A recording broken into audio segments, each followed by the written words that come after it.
as I set the scene for whether Ghana can become the next hub for global manufacturing. Commissioner General said yes, and that's the first thing I also wrote on my slides. The answer is yes, Ghana can become and will become the unequivocal next hub for global manufacturing.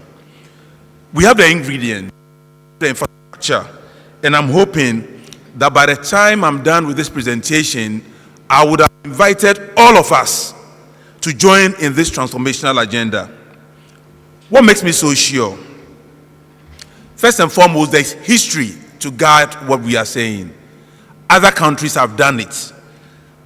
China and India are the recent examples. South Korea, Malaysia before then, Germany, France, UK, US. So it has been done. And history shows us that when a nation is determined, is concerted, and puts efforts, that nation will succeed. There was a time in Ghana not long ago, in my time, when a car is not made in the US or Germany or the UK, we will never use it. And I'm talking about the 80s and the 70s. Now we have cars from South Korea and all over the world, and we use these vehicles with confidence. Thankfully, we even have made in Ghana vehicles now. We are pleased about it. Secondly, the first point is history. The second point is the need. With a country where unemployment is very high, where the Ghana Statistical Service tells us that at each point in time, 1.7 million people in Ghana are out of a job. We have a need. Thirdly, the Constitution of the Republic of Ghana demands that, and all of government, from the presidency through parliament, through civil society, are geared for that. And here I'll read what the directive principles of state policy, Article 60, Chapter 6, Section 36, Subsection 1 of the Constitution says. The Constitution of the Republic of Ghana says, and I read, the state shall take all necessary actions to ensure that the national economy is managed in such a manner as to maximize the rate of economic development and to secure the maximum welfare, freedom, and happiness to every person in Ghana, and to provide adequate means of livelihood and sustainable employment. And the whole of government is doing that. The Constitution did not say the president only, it says the state. So all state actors, yourself and myself inclusive. So what ingredients do we have? We have a young generation, an educated, energetic, creative, and hungry for success youth. Our current national policy has shifted from traditional education to free SHS, to TVET, with schools like Takoradi Technical University, Tamale, Ho, Koforidua, the private Design and Technology Institute, all producing world-class products from Ghanaian youth. The nation now has a sector skills body to bring it all together, to focus on the various sectors. The Association of Ghana Industries is walking the talk, and we have the president here, we have the CEO here. And last but not the least, as a country, embrace excellence and quality as a way to go. So what is the way forward? The first thing I would say, coming from the standards community, is that where you have no standards, you have no trade. And where you have no trade, you have no economy. And where you have no economy, you have no jobs. But in comes, thanks to His Excellency the President and the entire government of Ghana, the African Continental Free Trade Area.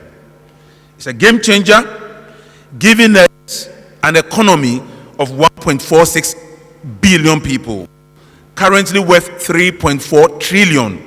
But you and I know that if we just but double intra-Africa trade, we will move to 7 billion, 8 billion. Now, what is Ghana's aims under the AfCFTA?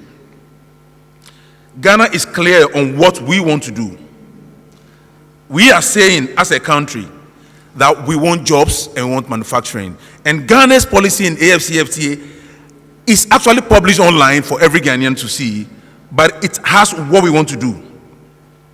And it states several things, one of which is one, the Republic of Ghana will provide market access opportunities to both existing and new markets for Ghanaian goods and services. And please note, we are trading in goods and we are trading in services. This is the national policy coordinated by all the ministries: transport, trade, finance, and so on, foreign affairs. Secondly, the national policy says that we will promote the development of new products with export potential. That is the national policy under AfCFTA. Once again, it's available online, and I encourage you to take it. Thirdly, our national policy says we shall stimulate demand for made in Ghana goods and services on the continent and beyond. We have signed up to provide timely access to information on market trends and develop financial products. You know about fintech in Ghana now. You sit in your room, you buy anything from air tickets to anything, and just with your phone or with your laptop, you are trading. We are doing very well, but we can do more. So what are the next steps? Under the coordination of our various ministries, trade and industry, foreign affairs, finance, national security, justice, office of the president, and other implementing agencies, we are set to become the next hub. So, ladies and gentlemen, I've convinced you that there is a need, there is an imperative, and there is an opportunity. So, how do we move forward? In the year 2022, April, the Cabinet of the Republic of Ghana approved Ghana's first ever national quality policy. This is aligned to the African policy quality and in line with global standards. Then again in June 2022 specifically, His Excellency the President gave assent to the Ghana Standards Authority Act 1078 of 2022. And it's a big deal. Why is that a big deal? The previous act was 1973. So in the year 2021, till the new law was passed, we were trading with the global community based on the 49-year-old act, which was not fit for purpose, not modern, and not answering the national. His Excellency and the entire government for doing that. Then this year, June 2023, once again, His Excellency the President gave assent to the Ghana National Accreditation Service Act, so that our laboratories can now get accreditation in Ghana at cheap price. As I wrap up my speech, I hope I've made the case that there is a need in Ghana to industrialize and to become the next hub for global manufacturing. I've stated the historical precedents that if we follow, we will succeed. I've stated the constitutional demands to create jobs, wealth, and happiness for Ghanaians. But I will now go specific to a few sectors just to ginger the conversation and walk the talk, because it's important to walk the talk. I've mentioned the national quality policy already, which has a huge focus on small and medium-scale enterprises. No country in the world developed without SMEs, and no SMEs made it to the world without standards. Secondly, we have the Standards Act, and it's so interesting that one of the key objects, Section 2, subsection B, says the act is to promote standardization and metrology in industry, commerce, health, and other services. And of course, the GSA has been established. So, how does Ghana move forward? For those who have not averted their minds to the opportunities that are bound in our country, and to the reality that now we have a Ghana National Quality Policy dealing with excellence. We have a Ghana Standards Authority Act which ensures enforcement. We have a sector skills body. We have a teeming and growing TVET sector, and there's recognition that the things we make with our hands or the services we provide with our God-given talents will transform our nation. Let me avert your minds. The AfCFTA has 4 priority sectors: agric, pharmaceuticals, auto industry, and logistics. Take agric. From packaging to value addition, it's a game changer. So for those who think the opportunities are not in Ghana, they are there. Developing equipment for agric, developing drying machines, planting equipment, harvesting equipment. What about pharma?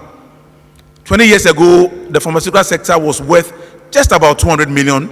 Now it's close to getting to $1 billion. We have a National Vaccine Institute to promote vaccine development.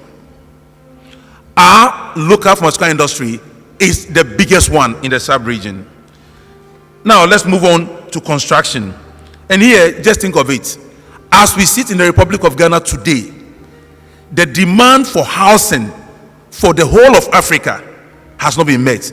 As of today, Africa has less than 30% of the buildings it needs, of the roads it needs, of the hospital it needs. So if you are investing in construction, you know that you have a business that must be met by 2050, and less than 30% of it is ready. This is where our TVET comes in. This is where our certification of welders, electricians, plumbers create jobs and provide money. What about hospitality and tourism? With our world famous resorts like Safari Valley and Co., are we making the best out of it? And are we moving it forward? Time will not permit me to talk about oil and gas and the automotive sector. But by starting to manufacture vehicles here and attracting global brands, Volkswagen, Toyota, Nissan, indeed, I use one, the whole of Standards Authority, we use made in Ghana vehicles. And they compete with anyone in the world. And I'm pleased to also announce that our national standards for vehicles are world class and they are aligned to the African automotive standards policy. Fellow Ghanaians, distinguished ladies and gentlemen, time will not let me talk about renewable energy, garments and textiles, apparel, and the rest. ICT, logistics, transportation, the potential is there. We are set to become the next global hub once we coordinate. But the most important thing I will say is that we can and should become the next hub for global manufacturing. We have every single ingredient. We have transformational leadership in His Excellency the Presidency. The team is ready, the country is ready. But if we do not walk the talk, we will not get to the destination. So my concluding remarks are a few. The youth of Ghana will lead us into the new paradise we are all yearning for. To make Ghana the hub, it's the youth who will drive the agenda. Ghanaians want it, our nation demands it, our revenue authorities want us to produce so that revenue will go up and Ghanaians will have relief. In doing this, we must, as a country, today, 25th of August 2023, sign up to the fact that 1, Ghana will be the next hub for global manufacturing. 2, we'll sign up that we have SMEs who have the power and the potential to transform our country. Standardization will drive this agenda and it will lead us to the promised land. But all this will not happen if we do not put in the heart that is needed for any enterprise. Discipline only comes when you succeed. And once you are disciplined, you will succeed. And once you succeed, you'll be free. May God bless our country. And may we all feel restless till Ghana becomes the next hub for global manufacturing. Thank you all very much.